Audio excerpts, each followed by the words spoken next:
বন্যা দুর্গত বাংলাদেশিদের নিয়ে ভারতীয় মিডিয়ার এ কেমন হাস্যরস।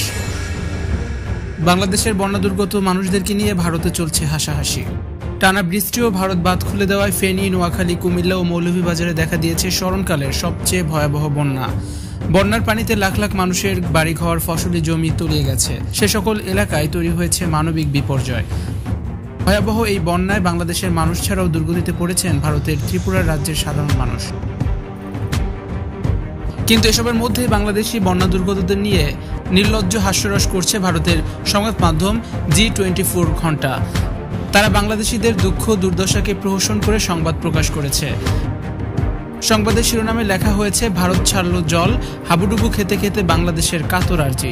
G24 ঘণ্টার মতো সংবাদ মাধ্যমে এমন শিরোনাম দেখে সামাজিক যোগাযোগ মাধ্যমে ক্ষোভ প্রকাশ করেছেন নেটিজেনরা। তারা অনেকেই দাবি করেছেন, বাংলাদেশিদের বন্যার পানিতে ইচ্ছে করে ডুবিয়েছে ভারত। তারা কোনো পূর্ব সতর্কতা ছাড়া রাতের আধারে বাঁধ খুলে দিয়েছে।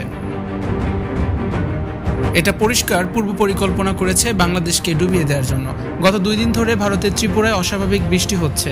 এতে রাজ্যটির প্রায় সব জায়গায় বন্যার সৃষ্টি হয়েছে। বন্যার পানি যেন উপচে না পড়ে সেজন্য গতকাল মঙ্গলবার রাতে গোমতী নদীতে তৈরি করা ডিম্বুর জলাধার বাঁধ খুলে দেয় ভারত।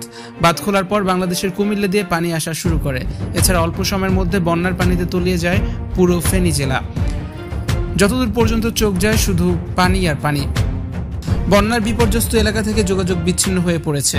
যেখানে বন্ধ আছে সড়ক যোগাযোগ ও বিদ্যুৎ সরবরাহ ব্যবস্থা। অপরদিকে ভালো অবস্থায় নেই ত্রিপুরাও। সেখানে গত 24 ঘন্টায় সাধারণের তুলনায় 1200 গুণ বৃষ্টিপাত হয়েছে। যে বাঁধ 31 বছরে খোলা প্রয়োজন হয়নি, সে বাঁধ হঠাৎ করে 31 বছর পর কেন খুলতে হয়েছে ভারত সরকারের?